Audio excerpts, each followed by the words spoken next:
Bismillahir Rahmanir Rahim. Alhamdulillahi Rabbil Alameen. Wa salatu wa salam ala ashrafil anbiya wal mursaleen. Muhammadur Rasulullah sallallahu alayhi wa ala alihi wa sahbihi wa sallam tasliman kathiran kathira. From Mabadu, my brothers and sisters, in this life you can be one of two things. You can be a wall builder or you can be a bridge builder. I am a bridge builder. That is because walls keep people apart, while bridges give them a way to meet. Building bridges is not about bringing someone from one side of the canyon to the other. It is about creating a way where they can visit the world on the other side. Sometimes the first meetings happen on the bridge itself, and that is the benefit of a bridge. You can meet on it, suspended high above the abyss, but safe from falling. You cannot meet on a wall, but you can meet on a bridge. Islam came to build bridges. Allah subhanahu wa ta'ala Jalla Jalaluhu told us about our role in this world, where He said, قل يا أهل الكتاب تعالوا إلى كلمة سواء بيننا وبينكم ألا نعبد إلا الله ولا نشرك به شيئا ولا يتخذ بعضنا بعضا أربابا من دون الله فإن تولوا فقولوا اشهدوا بأننا مسلمون. Allah subhanahu wa ta'ala said, say, O Muhammad sallallahu alayhi wa sallam, and this is in Surah Al-Imran, Allah said, say, O Muhammad sallallahu alayhi wa sallam, O people of the book, people of the scripture, come to a word that is just, which is fair and just between us and you, that we worship none but Allah subhanahu wa ta'ala, and that we associate no partners with Him, and that none of us shall take others as lords, as our Rabb, besides Allah. Then if they turn away, bear witness that we are Muslims. فَإِن تَوَلَّوْا فَقُولُوا اشْهَدُوا, bear witness, بِأَنَّا مُسْلِمُونَ, that we are Muslims. Building bridges is about focusing on commonalities, not differences. It is about inviting, not forcing. It's also not about compromising our principles to become acceptable to others. It is not about being apologetic about Islam. It is not about bending rules or glossing over them. It's about speaking about Islam with confidence that comes from knowledge, but doing that with a smile. It is about presenting Islam as a bridge between Allah subhanahu wa ta'ala and His creatures. How do I get to Allah? By crossing that bridge from where I am to where Allah wants me to be. Allah subhanahu wa ta'ala taught us how to do that. And He said, Udu'u ila sabili rabbik bil hikmati wal maw'izatil hasana wajadilhum billati hiya ahsan inna rabbaka huwa a'lamu biman dhalla an sabilihi wa huwa a'lamu bil muhtadin. Allah subhanahu wa ta'ala said, which means, invite mankind, O Muhammad sallallahu alayhi wasallam, to the way of your Rabb, which is Islam, with wisdom, by building relationships, and maw'izatil hasana, by the best preaching, best wa'az, best maw'iza. وَجَادِلْهُمْ بِالَّتِي هِيَ أَحْسَنُ, and if you have to argue with them, then do it in a way that is the best, that is better. Truly your Rabb knows best who has gone astray from his path, and He is the best aware of those who are guided. First wisdom, then preaching.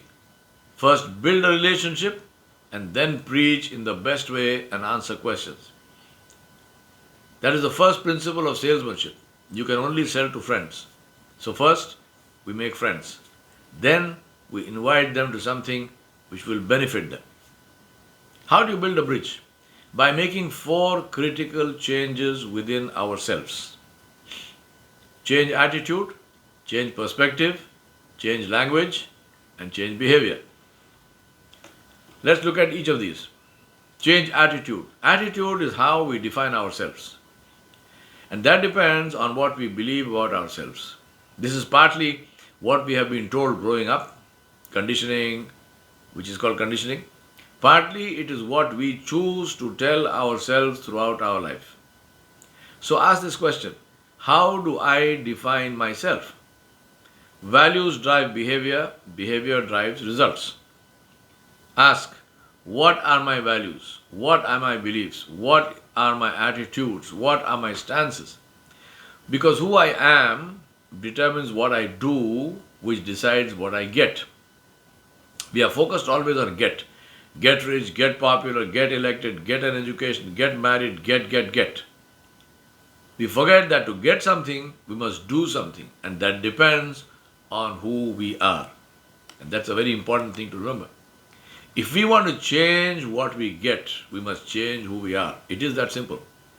So focus on your actions and you will be amazed at what you get in return. Focus on getting and you will always be disappointed. Happiness lies not in what you have, but in what you do. Possessions add cost, not value. Use things, not people. Value people, not things. The things to collect, the things that are worthy of being collected are not things, but memories. Because things perish while memories remain long after their makers. Second point, change perspective. Perspective defines what we see. Perspective is where we stand when we are looking. It determines our worldview, which defines our responses to those who share this world with us. Allah subhanahu wa ta'ala told us, Ya ayyuhan nasu inna khalaqnakum min dhakarin wa untha wa ja'alnakum shu'uban wa qabaila lita'arafu inna akramakum indallahi atqakum inna allaha alimun khabir. Allah subhanahu wa ta'ala said, which means in Surah Al-Hujurat, O mankind, we have created you from one male and one female, and made you into nations and tribes that you may know one another. Verily, the most honorable of you with Allah is the one who is the most pious. Verily, Allah is all-knowing, all-aware. Islam tells us that we have the same origin, but are different, and that this difference is a cause for celebration, for honoring one another, to recognize one another, and to appreciate one another, appreciate the different flavor that we bring to the table. The difference is not a cause for discrimination or racism. Superiority in the sight of Allah is only based on one thing, and that is taqwa, this is piety. It is the purity of our hearts that brings us close to Allah subhanahu wa ta'ala, and only He knows what is in our hearts. Change your perspective and you will see another world. One that was always there, but which you perhaps couldn't see because of where you were standing. So ask, how do I define others? We are all raised bipolar. Two poles. Everyone like us is good, everyone unlike us is bad. We learn derogatory names for them, for the other. We learn to fear them, hate them, and to see ourselves as superior and them as inferior. This othering is a default setting in all cultures. Only the identity of the other differs. But there is always an other. To change this perspective, we must move from right and wrong to different. Because not everything is right or wrong. Many things are just different. All prejudice is based on subjective perceptions of right and wrong. All stereotyping is based on prejudice. To cure ourselves of the cancer of prejudice, and believe me, it is a cancer, we must change our perspective. Move and look at the world from another point of view. Number 3, change language. Ask, how do I speak about others when they are not present? Respectfully, inclusively, appreciatively, or otherwise. Change language because language shapes attitudes and reflects it. True it is that only knowledge can set us free. We must learn about others. By doing that, we learn about ourselves. So let us ask ourselves, how much effort do I make to initiate and maintain relationships? How many friends do I have who are different from me? Different color, different race, different religion, different ideologies. Because it is not the color of your hair, but the color of your dreams that determines success and happiness in life. From tolerance to hatred is one step, but appreciation is the opposite of hatred. So let's replace tolerance in our hearts and minds with appreciation. Interfaith work is one of the most important things that we can do today. Sadly, I see very little participation in it from our community. This is a big loss, believe me. We live in a country here in the United States where people are open and curious and accepting and for the most part neutral. We must capitalize on this and showcase Islam to the world by our words and our deeds. Teach them Islam by living Islam. People listen with their eyes. They don't care what we say until they see what we do. Let people see the smile, the demeanor, the manners and actions of Rasulullah sallallahu alaihi wasallam when they see us. Let us try to become walking, talking models of his seerah. Remember that Islam spread by winning hearts, not by winning arguments. Number 4, change behavior. Why? Because behavior drives results.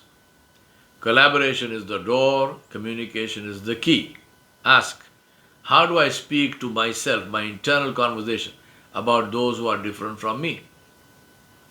What is my language to myself? What does it reflect?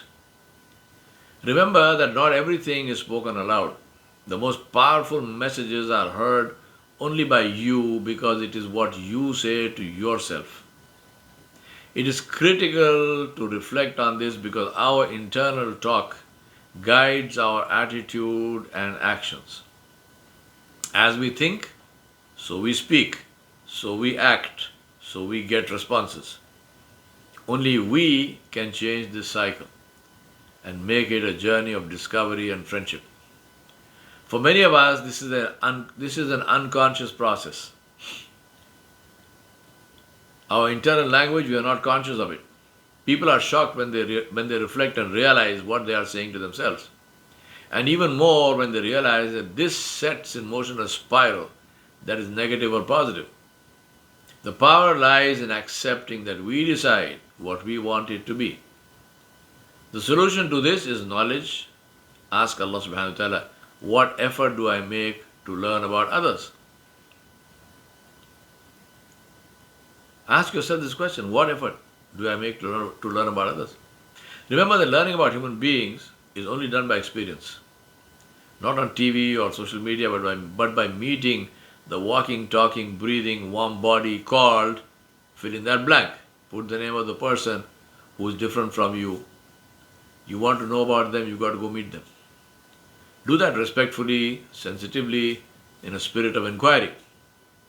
For that, learn something about their culture, their taboos, their preferences, beliefs, and do that non-judgmentally. Judging builds walls. Walls keep people apart. Bridges draw us closer. We must become bridge builders if we want to leave behind a world that is defined by love. The willingness to transcend boundaries, share uniqueness without criticism and discrimination must be taught young, but can be learnt at any stage in life. Only one requirement. Are you willing to learn? To do all of this, I remind myself and you that we must build and constantly replenish our resources. You can only give what you have. That is why the first thing that Allah subhanahu wa ta'ala prescribed for His beloved Messenger Muhammad sallallahu alaihi wasallam was to connect with Him every single day in the depth of the night. That is the most powerful resource. Ta'alluq ma'allah, the connection with Allah subhanahu wa ta'ala, begins with tahajjud.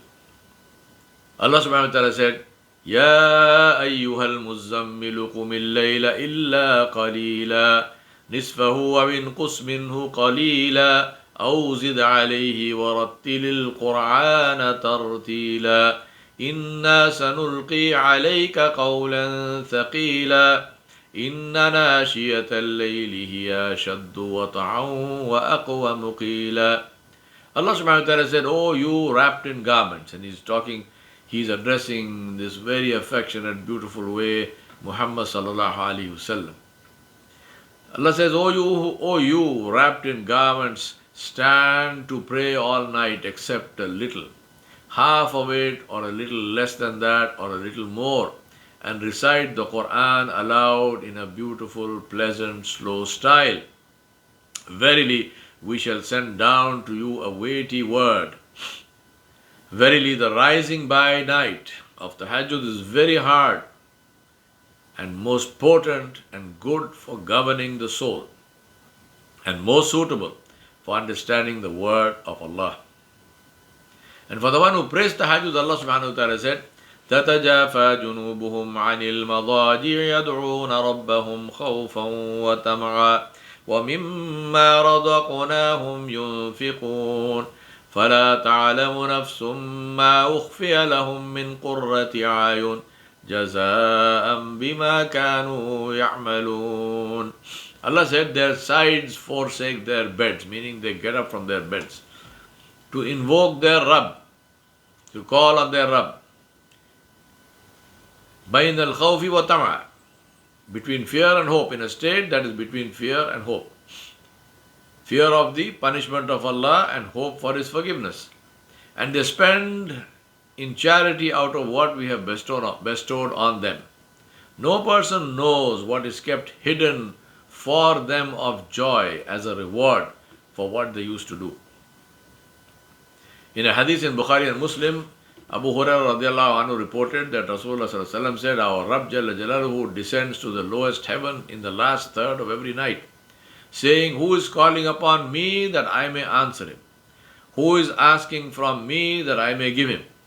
Who is seeking my forgiveness that I may forgive him?" Imagine if we are sleeping at that time. Why?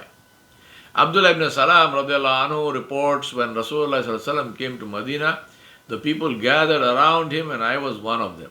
I looked at his face and understood that it was not the face of somebody who was not truthful. The first words I heard him say were, "O people, spread salam, afshu salam, feed the people, keep the ties of kinship, and pray during the night when others sleep, and you will enter Jannah in peace." And this is in Ibn Hakim, in Al-Hakim and Ibn Majah and Tirmidhi. Salman al-Farsi radiallahu anhu relates that Rasulullah sallallahu alaihi wasallam said, "Pray the night prayer, that is tahajjud. It was the practice of the Salihin before you, the righteous before you, and it brings you closer to your Rabb. And it is the penance for evil deeds, and it erases sins and repels disease from the body." Sahal bin Sa'ad radiallahu anhu reports that Jibreel alayhi salam came to Rasulullah sallallahu alaihi wasallam and said, "O Muhammad sallallahu alaihi wasallam, live as long as you like, for you will die. Do whatever deed you wish, for you are to be rewarded. Love whomever you wish, for you are to be parted. And know that the honor of the believer is in the night prayer, and his glory is in being free from want from people." Final hadith, Abu Hurairah radiallahu anhu reports that Rasulullah sallallahu alaihi wasallam said, "May Allah subhanahu wa ta'ala bless the man who gets up during the night to pray and wakes up his wife, and who, if she refuses to get up, sprinkles water on her face. And may Allah subhanahu wa ta'ala bless the woman who gets up during the night to pray and wakes up her husband, and who, if he refuses to get up, sprinkles water on his face." Rasulullah sallallahu alaihi wasallam said, if a man wakes his wife and prays during the night, or they pray 2 rakat together, they will be recorded among those men and women who remember Allah subhanahu wa ta'ala constantly. And this is in Sunan Abi Dawud. I ask Allah subhanahu wa ta'ala to keep us obedient to Him always, and to take us in that state when it is our time to meet Him. رَبَّنَا فَاغْفِرْ لَنَا ذُنُوبَنَا وَكَفِّرْ عَنَّا سَيِّئَاتِنَا وَتَوَفَّنَا مَعَ الْأَبْرَارِ وَصَلَّى اللَّهُ عَلَى نَبِيِّ الْكَرِيمِ وَعَلَى آلِهِ وَصَحْبِهِ أَجْمَعِينَ بِرَحْمَتِكَ يَا أَرْحَمَ الرَّاحِمِينَ.